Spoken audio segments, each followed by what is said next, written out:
ఇవాల్టి ముఖ్యాంశాలు. వైద్య ఆరోగ్య శాఖ పనితీరుపై చంద్రబాబు సమీక్ష. సచివాలయంలో సీఎం సమీక్షకు హాజరైన ఉన్నతాధికారులు. సీజనల్ వ్యాధుల నియంత్రణ, వైద్య ఆరోగ్య పరిస్థితులపై సీఎం సమీక్ష.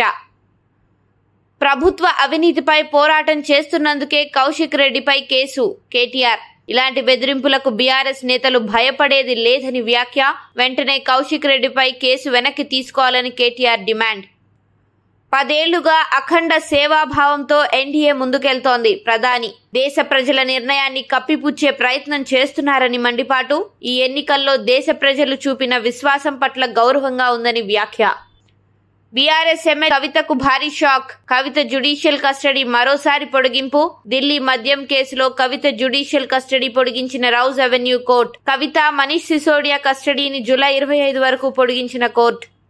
ఢిల్లీకి బయలుదేరిన సీఎం రేవంత్ రెడ్డి. సాయంత్రం ఏఐసీసీ అధ్యక్షుడు ఖర్గేను కలవనున్న సీఎం రేవంత్ రెడ్డి. ఖర్గే సమక్షంలో ఎంపీ కేకే కాంగ్రెస్ లో చేరనున్నట్లు సమాచారం.